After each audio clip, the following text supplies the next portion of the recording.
प्यारे बच्चों, सुप्रभात। बेटा आज हम हमारी बाल महाभारत का पाठ 10 पढ़ने जा रहे हैं। विषय है पांडवों की रक्षा। पेज नंबर है बेटा 18। ओपन कर लीजिए बुक और पेंसिल ले लीजिए। Okay, let's start. बेटा इससे पहले हमने जो पाठ पढ़ा था पांडवों की रक्षा से पहले था लाख का घर। जब दुर्योधन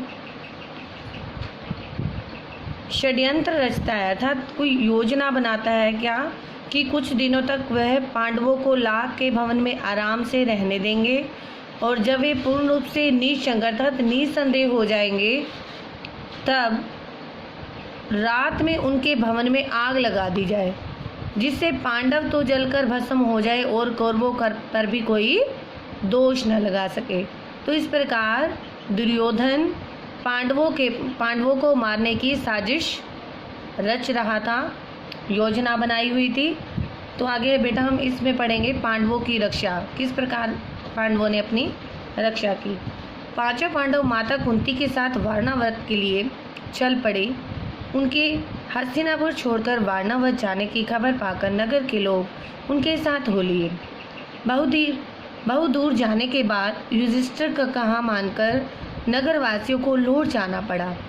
दुर्योधन के षड्यंत्र और उससे बचने का उपाय विदुर ने युधिष्ठिर को इस तरह गूढ़ भाषा में सिखा दिया था कि जिससे दूसरे लोग समझ न सकें।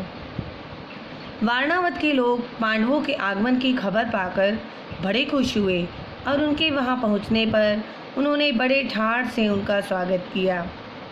जब तक लाख का भवन बनकर तैयार हुआ पांडव दूसरे घरों में रहते रहे जहां पुरोचन ने पहले से ही उनके ठहरने का प्रबंध कर रखा था। लाख का भवन बनकर तैयार हो गया तो पुरोचन उन्हें उसमें ले गया। भवन में प्रवेश करते ही युधिष्ठिर ने उसे खूब ध्यान से देखा। विदुर की बातें उन्हें याद थी। ध्यान से देखने पर युधिष्ठिर को पता चल गया कि यह घर जल्दी आग लगने वाली चीज़ों से बना हुआ है। अर्थात युधिष्ठिर उसको उस बात का पता चल गया कि यह जो घर है यह लाख से बना हुआ है। इसमें ऐसी वस्तुओं का प्रयोग किया गया है जिससे इस भवन में जल्दी से आग लग सकती है। तो युधिष्ठिर ने भीम को भी यह भेद बता दिया, पर साथ ही उसे सावधान करते हुए कहा, यद्यपि यह साफ मालूम हो गया है कि यह स्थान खतरनाक है, फिर भी हमें विचलित नहीं होना चाहिए, अर्थात हमें घबराना नहीं चाहिए। पुरोचन को इस बात का ज़रा भी पता न लगे कि उसके षड्यंत्र का भेद हम पर खुल गया है। मौका पाकर हमें यहाँ से निकल भागना होगा, पर अभी हमें जल्दी से ऐसा कोई काम नहीं करना चाहिए जिससे शत्रु के मन में ज़रा भी संदेह पैदा होने की संभावना हो। युधिष्ठिर की सलाह को भीमसेन सहित सब भाइयों तथा कुंती ने मान लिया। वे उसी लाख के भवन में रहने लगे। इतने में विदुर का भेजा हुआ एक सुरंग बनाने वाला कारीगर वारणावत नगर में आ पहुंचा। उसने एक दिन पांडवों को अकेले में पाकर उन्हें अपना परिचय देते हुए कहा, आगे बेटा नेक्स्ट पेज पर, आप लोगों की भलाई के लिए हस्तिनापुर से रवाना होते समय विदुर ने युधिष्ठिर से सांकेतिक भाषा में जो कुछ कहा था वह बात मैं जानता हूँ। यही मेरे सच्चे मित्र होने का सबूत है। आप मुझ पर भरोसा रखें। मैं आप लोगों की रक्षा का प्रबंध करने के लिए आया हूँ। इसके बाद वह कारीगर महल में पहुँच गया और गुप्त रूप से कुछ दिनों में ही उसमें एक सुरंग बना दी। इस रास्ते से पांडव महल के अंदर से नीचे ही नीचे 4 दीवारी और गहरी खाई को लांघकर सुरक्षित बेखटके बाहर निकल सकते थे। यह काम इतने गुप्त रूप से अर्थात इतना बिल्कुल चुपचाप हुआ, इसकी खबर किसी को भी नहीं थी। और इस खूबी से हुआ कि पुरोचन को अंत तक इस बात की खबर न होने पाए, अर्थात उसको भनक तक भी नहीं लगी पुरोचन को। पुरोचन ने लाख के भवन के द्वार पर ही अपने रहने के लिए स्थान बनवा दिया था। इस कारण पांडवों को भी सारी रात हथियार लेकर चौकन्ने रहना पड़ता था।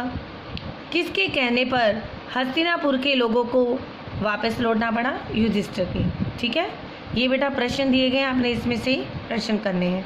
तो एक दिन पुरोचन ने सोचा कि अब पांडवों का काम तमाम करने का समय आ गया है। समझदार युधिष्ठिर उसके रंग ढंग से ताड़ गए, अर्थात पहचान गए कि वह क्या सोच रहा है। युधिष्ठिर की सलाह से माता कुंती ने उसी रात को एक बड़े भोज का प्रबंध किया। नगर के सभी लोगों को भोजन कराया गया। बड़ी धूमधाम रही, मानो कोई बड़ा उत्सव हो। खूब खा पी कर भवन के सब कर्मचारी गहरी नींद में सो गए। पुरोचन भी सो गया। आधी रात के समय भीमसेन ने भवन में कई जगह आग लगा दी और फिर पांचों भाई माता कुंती के साथ सुरंग के रास्ते अंधेरे में रास्ता टटोलते टटोलते बाहर निकल गए। भवन से बाहर वे निकले ही थे कि आग ने सारे भवन को अपनी लपटों में ले लिया। पुरोचन के रहने के मकान में भी आग लग गई। सारे नगर के लोग इकट्ठे हो गए और पांडवों के भवन को भयंकर आग की भेंट होते देखकर हाहाकार मचाने लगे। कौरवों के अत्याचार से जनता क्षुब्ध हो उठी और तरह तरह से कौरवों की निंदा करने लगी। लोग क्रोध में अनाप शनाप बकने लगे, हाय तौबा मचाने लगे और उनके देखते देखते सारा भवन जलकर राख हो गया। पुरोचन का मकान और स्वयं पुरोचन भी आग की भेंट हो गया। अर्थात पुरोचन जिसने उस षड्यंत्र को रचा था, उसमें उसकी दुर्योधन की सहायता की थी, तो वह स्वयं भी उस आग में भेंट हो गया, आग की भेंट हो गया, अर्थात जल गया उसमें। वह उसका मकान भी राख हो गया। वारणावत के लोगों ने तुरंत ही हस्तिनापुर में खबर पहुंचा दी कि पांडव जिस भवन में ठहराए गए थे वह जलकर राख हो गया है और भवन में कोई भी जीवित नहीं बचा। धृतराष्ट्र और उनके बेटों ने पांडवों की मृत्यु पर बड़ा शोक मनाया। वे गंगा किनारे गए और पांडवों तथा कुंती को जलांजलि दी। फिर सब मिलकर बड़े जोर जोर से रोते और विलाप करते हुए घर लौटे। परंतु दार्शनिक विदुर ने शोक को मन ही में दबा लिया, अधिक शोक प्रदर्शन न किया। इसके अलावा विदुर को यह भी पक्का विश्वास था कि पांडव लाख के भवन से बचकर निकल गए होंगे। पितामह भीष्म तो मानो शोक के सागर में ही थे, पर उनको विदुर ने धीरज बंधाया और पांडवों के बचाव के लिए किए गए अपने सारे प्रबंध का हाल बताकर उन्हें चिंता मुक्त कर दिया। लाख के घर को जलता हुआ छोड़कर पांचों भाई माता कुंती के साथ बच निकले और जंगल में पहुंच गए। जंगल में पहुंचने पर भीमसेन ने देखा कि रात भर जगे होने तथा चिंता तथा भय से पीड़ित होने के कारण चारों भाई बहुत थके हुए हैं। माता कुंती की दशा तो बहुत ही दयनीय थी, बेचारी थक कर चूर हो गई थी। सो महाबली भीम ने माता को उठाकर अपने कंधे पर बैठा लिया और नकुल आगे है बेटा, नकुल एवं सहदेव को कमर पर ले लिया। युधिष्ठिर और अर्जुन को दोनों हाथों से पकड़ लिया और वह उस जंगली रास्ते में उन्मत्त हाथी के समान, जैसे जो पागल हाथी होता है उसके समान, झाड़ झंखाड़ और पेड़ पौधों को इधर उधर हटाता व रोंदता हुआ तेजी से आगे चलने लगा। अब वे सब गंगा के किनारे पहुँचे तो वहाँ विदुर की भेजी हुई एक नाव मिली। युधिष्ठिर ने मल्लाह से सांकेतिक प्रश्न करके जांच लिया कि वह मित्र है। वे लोग अगले दिन शाम होने तक चलते ही रहे ताकि किसी सुरक्षित स्थान पर पहुंच जाएं। सूरज डूब गया और रात हो चली थी। चारों तरफ अंधेरा छा गया। कुंती और पांडव एक तो थकावट के मारे चूर हो रहे थे, ऊपर से प्यास और नींद भी उन्हें सताने लगी। चक्कर सा आने लगा। एक पग भी आगे बढ़ना अर्थात एक पाँव भी आगे बढ़ाना उनके लिए चलना आगे मुश्किल हो गया, असंभव हो गया। भीम के सिवाय और सब भाई वहीं जमीन पर बैठ गए। कुंती से तो बैठा भी नहीं गया। वह दीन भाव से बोली, मैं तो प्यास से मरी जा रही हूँ, अब मुझसे बिल्कुल चला नहीं जाता। धृतराष्ट्र के बेटे चाहें तो भले ही मुझे यहाँ से उठा ले जाएं, मैं तो यहीं पड़ी रहूँगी। यह कहकर कुंती वहीं जमीन पर गिरकर बेहोश हो गई।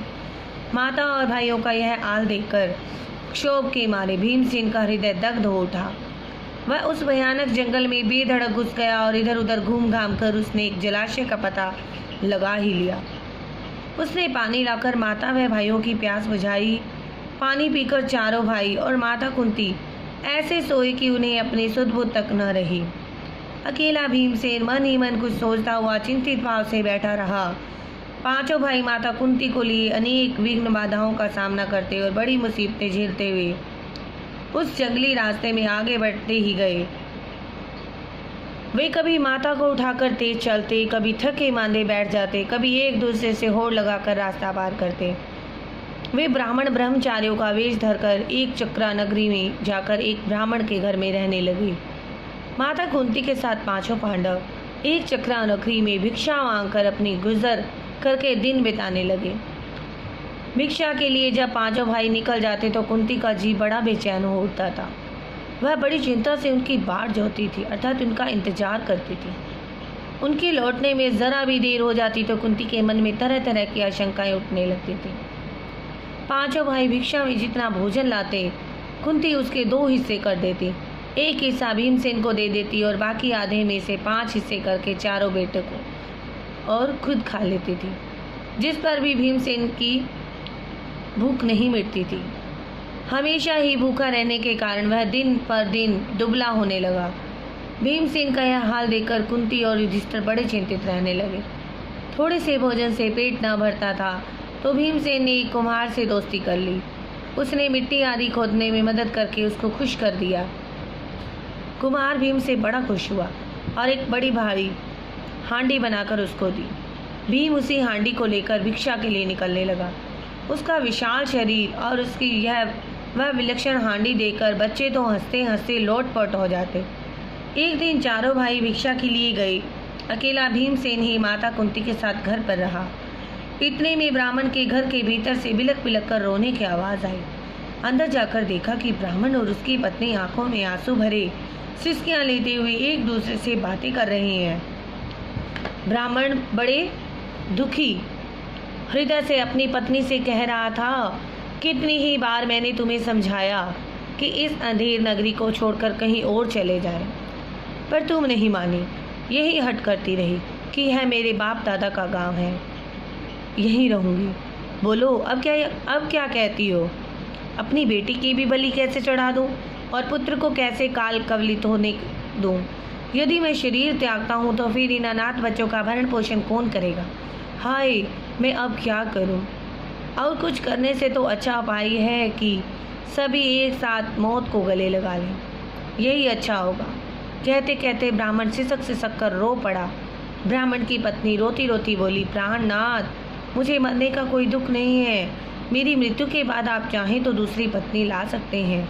अब मुझे प्रसन्नतापूर्वक आज्ञा दे ताकि मैं राक्षस का भोजन बनूं। पत्नी की ये व्यथा भरी बातें सुनकर ब्राह्मण से न रहा गया। वह बोला, प्रिय, मुझसे बड़ा दुरात्मा और पापी कौन होगा जो तुम्हें राक्षस की बलि चढ़ा दे और खुद जीवित रहे।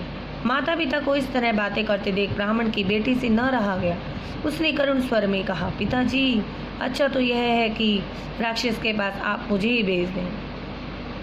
सबको इस तरह रोते देखकर ब्राह्मण का नन्हा सा बालक पास में पड़ी हुई सूखी लकड़ी हाथ में लेकर घुमाता हुआ बोला, उस राक्षस को तो मैं इस लकड़ी से ही इस तरह जोर से मार डालूंगा। कुंती खड़ी खड़ी यह सब देख रही थी।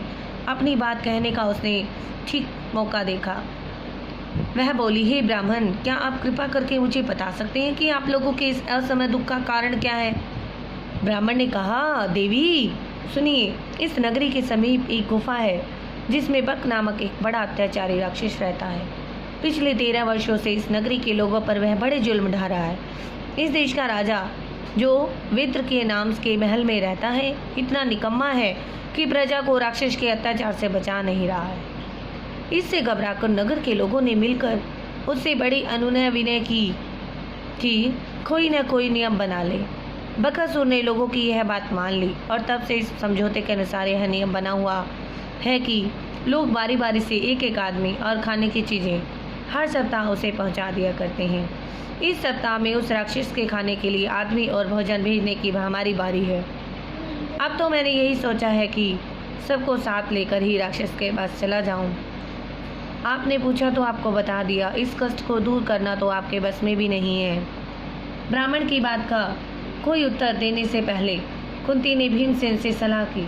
उसने लौटकर कहा, प्रियवर, आप इस बात की चिंता छोड़ दें। मेरे 5 बेटे हैं, उनमें से एक आज राक्षस के पास भोजन लेकर चला जाएगा। सुनकर ब्राह्मण चौंक पड़ा और बोला, आप भी कैसी बात करती हैं? आप हमारी अतिथि हैं। हमारे घर में आश्रय लिए हुए हैं। आपके बेटे को मौत के मुंह में मैं भेजूं, यह कहाँ का न्याय है? मुझसे यह नहीं हो सकता। कुंती को डर था कि यदि यह बात फैल गई तो दुर्योधन और उनके साथियों को पता लग जाएगा कि पांडव एक चक्रा नगरी में छिपे हुए हैं। इसलिए उसने ब्राह्मण से इस बात को गुप्त रखने का आग्रह किया था। कुंती ने जब भीमसेन को बताया कि उसे बकासुर के पास भोजन सामग्री लेकर जाना होगा तो युधिष्ठिर खींच उठे और बोले, यह तुम कैसा दुस्साहस करने चली हो माँ? युधिष्ठिर को की इन कड़ी बातों का उत्तर देते हुए कुंती बोली, बेटा युधिष्ठिर, इस ब्राह्मण के घर में हमने कई दिन आराम से बिताए हैं। जब इन पर विपदा पड़ी है तो मनुष्य होने के नाते हमें उसका बदला भी चुकाना चाहिए। मैं बेटा भीम की शक्ति और बल से अच्छी तरह परिचित हूँ। तुम इस बात की चिंता मत करो। जो हमें वारणावत से यहाँ तक उठा लाया, जिसने हिडिंबा का वध किया, उस भीम के बारे में मुझे न तो कोई डर है न चिंता। भीम को बकासुर के पास भेजना हमारा कर्तव्य है। आगे है बेटा। इसके बाद नियम के अनुसार खाने पीने की चीजें गाड़ी में रखकर ले आए। लोग जो थे, जैसे नियम था उसके अनुसार खाने पीने का सामान, खाने पीने की चीजें एक गाड़ी में रखकर ले आए। भीमसेन उछलकर गाड़ी में बैठ गया। शहर के लोग भी बाजे बजाते हुए कुछ दूर तक उसके पीछे पीछे चले। एक निश्चित स्थान पर लोग रुक गए और अकेला भीम गाड़ी दौड़ाता हुआ आगे गया। उधर राक्षस मारे भूख के तड़प रहा था। जब बहुत देर हो गई तो बड़े क्रोध के साथ वह गुफा के बाहर आया। देखता क्या है कि एक मोटा सा मनुष्य बड़े आराम से बैठा हुआ भोजन कर रहा है। यह देखकर बकासुर की आंखें क्रोध से एकदम लाल हो उठी। इतने में भीमसेन की भी निगाह उस पर पड़ी। उसने हंसते हुए उसका नाम लेकर पुकारा। भीमसेन की यह विदाई ढिठाई देखकर राक्षस गुस्से में भर गया और तेजी से भीमसेन पर झपटा। भीमसेन ने बकासुर को अपनी ओर आते देखा तो उसने उसकी तरफ पीठ फेर ली, अर्थात उसकी तरफ कमर कर ली और कुछ भी परवाह न करके खाने में ही लगा रहा। खाली हाथों काम न बनते देखकर राक्षस ने एक बड़ा सा पेड़ जड़ से उखाड़ दिया और उसे भीमसेन पर दे मारा, परंतु भीमसेन ने बाएं हाथ पर उसे रोक लिया। दोनों में भयानक मुठभेड़ हो गई। भीमसेन ने बकासुर को ठोकरे मारकर गिरा दिया और कहा, दुष्ट राक्षस, जरा विश्राम तो करने दे। थोड़ी देर सुस्ताकर भीम ने फिर कहा, अच्छा अब उठो। बकासुर उठकर भीम के साथ लड़ने लगा। भीमसेन ने उसको ठोकरे लगाकर फिर गिरा दिया। इस तरह बार बार पछाड़ खाने पर भी राक्षस उठकर भिड़ जाता था। आखिर भीम ने उसे मुंह के बल गिरा दिया और उसकी पीठ पर घुटनों की मार देकर उसकी रीढ़ की हड्डी तोड़ डाली। राक्षस पीड़ा के मारे चीख उठा और उसके प्राण पखेरु उड़ गए, अर्थात वह मृत्यु को प्राप्त हो गया। भीमसेन उसकी लाश को घसीट लाया और उसे नगर के फाटक पर जाकर पटक दिया। फिर उसने घर आकर माँ को सारा हाल बताया। ठीक है बेटा, तो इसमें हमने यह पढ़ा कि पांडवों ने किस प्रकार अपनी रक्षा की उस लाख के भवन से, और वह किस प्रकार फिर एक जंगल में आकर रहने लगे, और वो भी ब्राह्मण के वेश में ब्राह्मण के घर पर रहे। ओके, तो आपने इस पाठ को ध्यानपूर्वक पढ़ना है, और जो ये दिए हुए हैं बॉक्सेस में, ये इनके प्रश्न उत्तर हैं। कोई भी प्रश्न आपका बेटा पाठ के अंदर से भी लिया जा सकता है, तो इसलिए आपने पाठ को भी अच्छी प्रकार से पढ़ना है। ओके बेटा, थैंक यू।